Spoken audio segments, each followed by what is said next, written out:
सुप्रभात मान्यवर, मैं डॉक्टर एन नीरज अपने चैनल बाबा होम्यो निलय में आप सभी का यथोचित अभिवादन करते हैं। साथियों, हमें है आपकी सेहत की चिंता, इसलिए लेकर आते हैं ऐसे वीडियो जिसमें होती है आप सभी के रोगों के समाधान से संबंधित कुछ महत्वपूर्ण जानकारियाँ।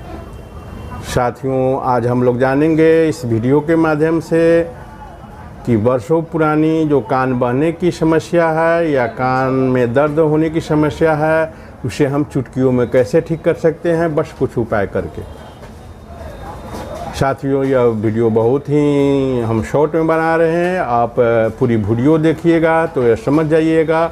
और आपके साथ अगर यह समस्या पुरानी समयों से चली आ रही है तो यह ठीक हो जाएगी। साथियों, समान तौर पर कान में दर्द का कारण बैक्टीरियल या वायरल संक्रमण होती है। इस जो कान दर्द होती है उसके साथ में बुखार, उल्टी या सिर दर्द की समस्या हो सकती है।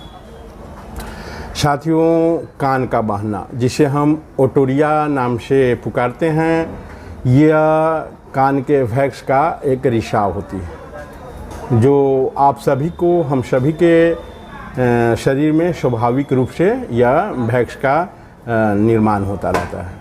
साथियों, कान बहने का जो कारण है वह है पर्दे में चोट या पर्दा खराब होना या कान में चोट लगनी। साथ ही अगर कान के मध्य क्षेत्र जो होती है उसमें अगर कोई संक्रमण हो जा रही है तब भी कान बहने की समस्या शुरू हो जाती है।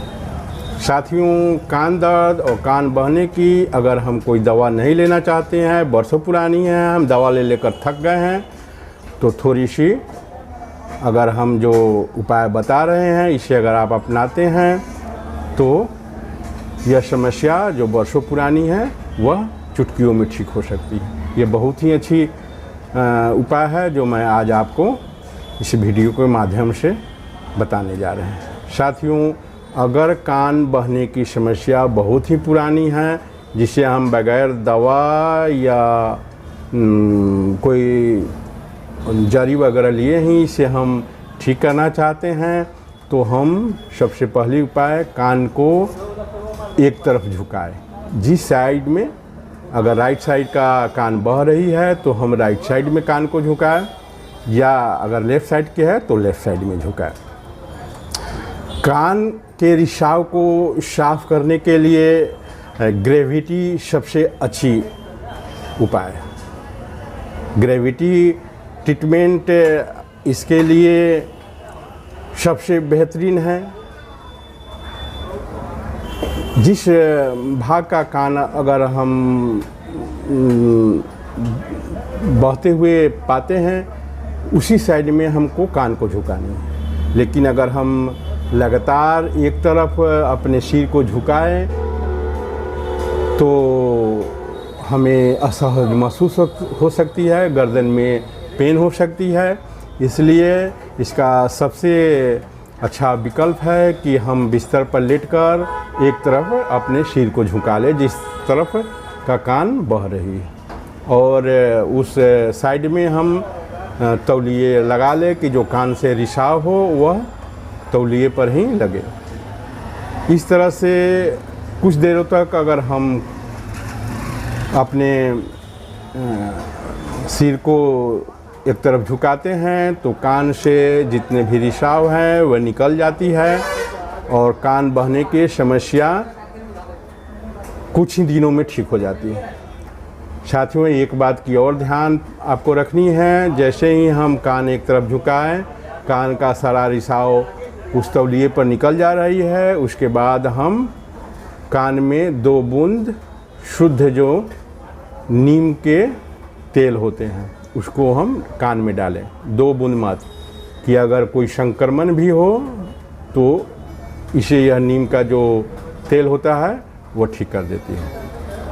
साथियों, इस प्रक्रिया को अगर हम 1 सप्ताह अगर आजमाते हैं तो वर्षों पुरानी कान बहने की समस्या ठीक हो जाती है। दूसरी उपाय इसकी है कि हम स्टीम लें। अगर हम स्टीम लेते हैं तो भी कान का सारा वैक्स जो होती है वह रिसाव करके निकल जाती है और कान बहना ठीक हो जाती है। जो हम स्टीम लेने का जो तरीका अपनाते हैं वह है 1 कटोरे गर्म पानी करें, जिसे हम किसी भी बर्तन में गैस पर रखकर उबाल सकते हैं और अपने पूरे सिर को तौलिए से ढक ले और उस पर हम जहाँ से वो गर्म जो पानी उबल रही है उसका स्टीम निकल रहा है वो उसको हम तौलिए से अपने पूरी तरह से चेहरे को ढककर और उसको स्टीम को ले। इस बात का ध्यान है कि स्टीम हमारे कान की तरफ जाकर भी रुके। यह प्रक्रिया अगर हम 1 सप्ताह करते हैं तो ये सारी समस्याएं जो हमें कान बहने की बहुत ही पुरानी हैं यह ठीक हो जाती है। स्टीम लेने के बाद आप नीम का 2 बूंद जो तेल होती है उस कान में डालें। हाँ, ये बात याद रखें कि अगर आप स्टीम ले रहे हैं उस वक्त अगर कोई परेशानी महसूस हो रही है तो स्टीम लेना बंद कर दें, स्टीम मत लें। साथियों, और एक उपाय कान दर्द का बता देता हूँ। अगर कान दर्द कभी भी हो रही है तो प्याज का रस 1 चम्मच निकालिए, उसको हल्का गर्म कीजिए और उसके 2 से 3 बूंद इफ़ेक्टेड जो कान है जहाँ पर दर्द हो रही है उसमें डालिए, वो कुछ ही क्षणों में कान दर्द ठीक हो जाती है। ये सारे उपाय अगर आप करते हैं तो ये दोनों समस्याएं बहुत जल्द ठीक हो। कान बहने की समस्या तो इसी उपाय से 100% ठीक हो जाती है और जब कान बहने की समस्या ठीक होगी कान दर्द भी ठीक ही हो जाएगी। थैंक यू, धन्यवाद।